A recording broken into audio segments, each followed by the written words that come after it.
This week, we're going to be moving a couple of continuing, or I shouldn't say continuing, Congressional Review Act resolutions of disapproval across the floor. One with Senator Kennedy, one with Senator Hoeven, both of which get at this issue of making energy in this country more affordable to the American people.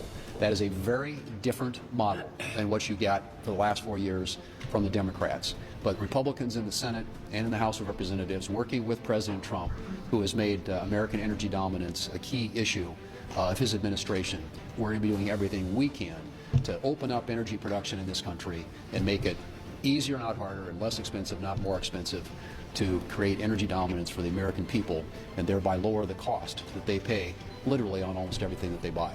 And what the Democrats, on the other hand, do, if they don't like something, they tax and regulate it to death. And if they do like something, they force a mandate on the American people like they did with electric vehicles. Well, this week, we're going to be focusing on trying to drive down the cost of energy in this country, which, by the way, in the last 4 years under the Biden administration, energy increased 30%. 30%. Think about that and the impact that has on the American people's pocketbooks. They understand and get this issue. They agree with us. And so, starting with Senator Kennedy, and he's going to speak to the CRA resolution of disapproval that we're going to be voting on, and then followed by Since 1938, we have drilled over 6,000 oil and gas wells in the Gulf of America and built thousands of miles of pipeline.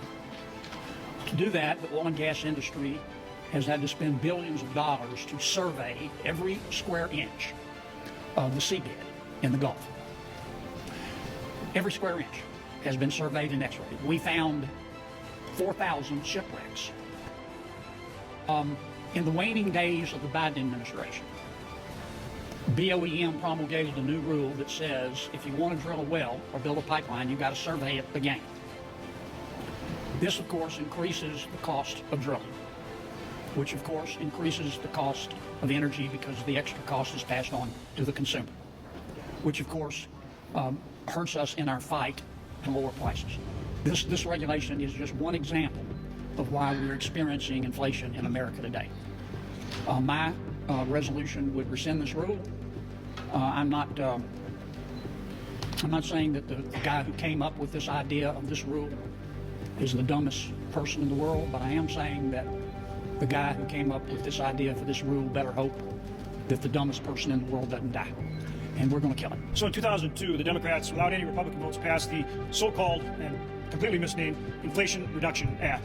In that, they included their Green New Deal, which included a lot of spending. But to add insult to injury, they also then put a tax on natural gas, something everybody uses to heat their homes, to cook their food. Every day, folks are using natural gas. And in the Inflation Reduction Act, the Democrats put a tax on methane, on natural gas. So essentially, what the CRA, Congressional Review Act resolution that I'm putting forward does is it repeals that tax on natural gas. And the IRA, the Inflation Reduction Act, should have been called the IAA, the Inflation Acceleration Act, because that's just exactly what it did, taking inflation to 9%. Not only with spending, like the Green New Deal, but by putting a tax, if you can believe it, on natural gas that every single American uses every single day. That hits the low-income people the hardest. And to put it into perspective, since 1990, we have reduced emissions from natural gas by 20%. Now that sounds pretty good, doesn't it? Since 1990, we've reduced overall emissions by 20%. And in that time, we've doubled the production of natural gas. Do the math on that one. We have the best environmental standards in the world.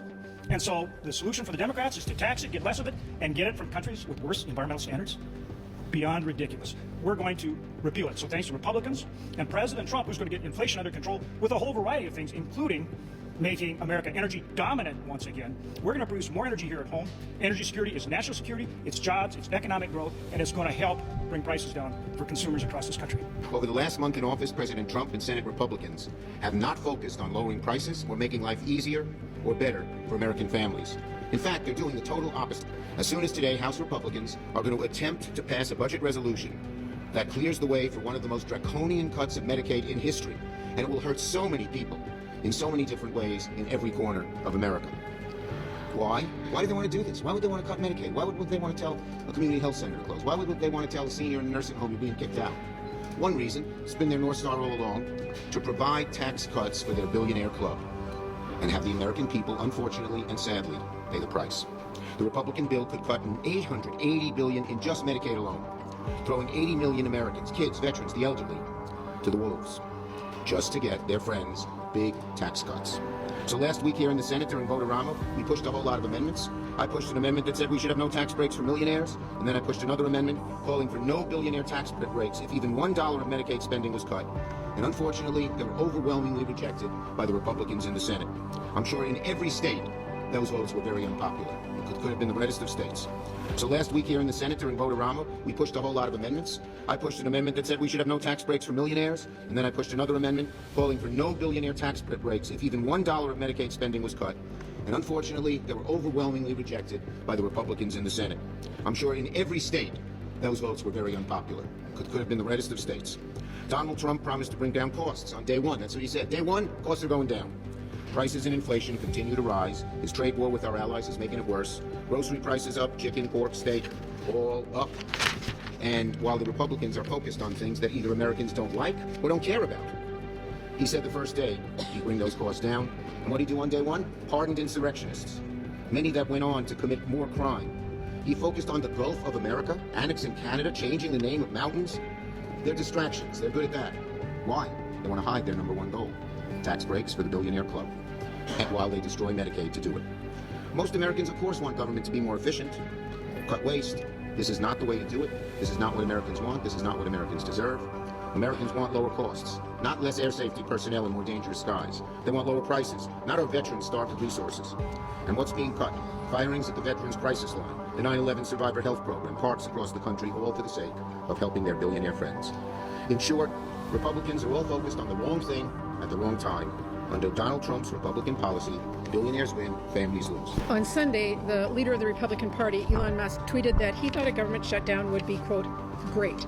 That's one totally out-of-touch billionaire who needs a serious reality check. Elon may never depend on receiving benefits on time, but for everyone else, shutdowns are painful and costly. Democrats, however, do not want a shutdown. We are at the table negotiating in good faith to fund the government.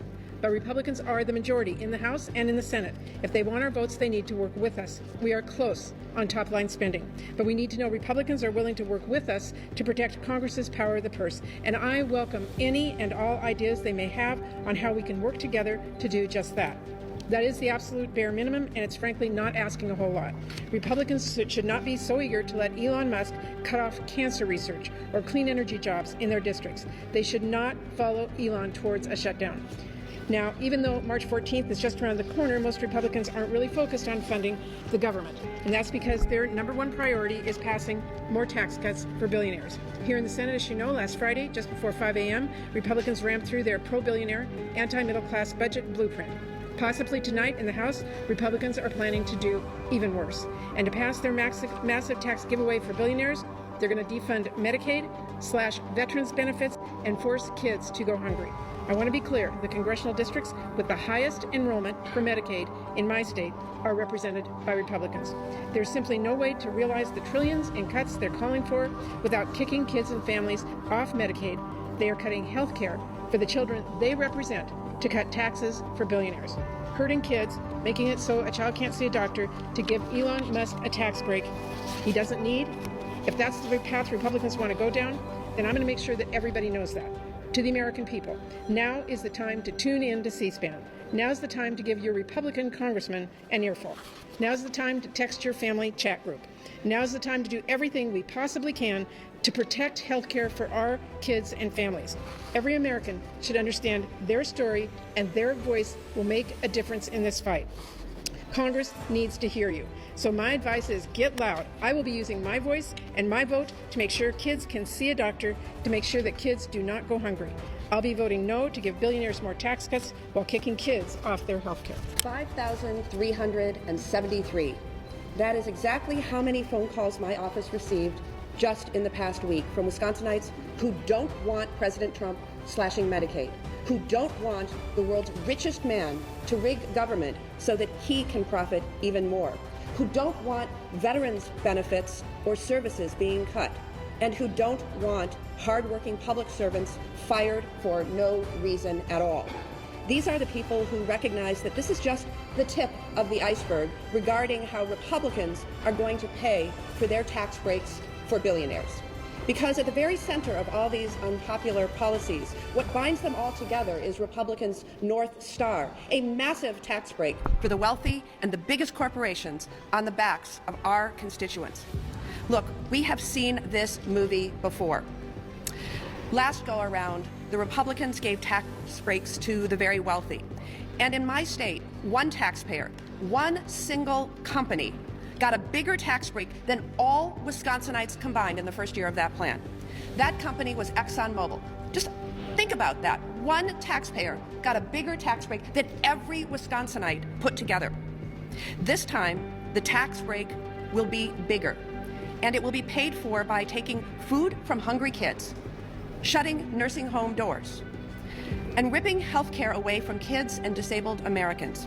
Their number one target is, of course, Medicaid. No matter what my colleagues use as a policy cover, the end result will be the same. Elderly people will be left without care, vulnerable kids will be left without a doctor to go to, and disabled individuals without the help they need to live healthy and dignified lives.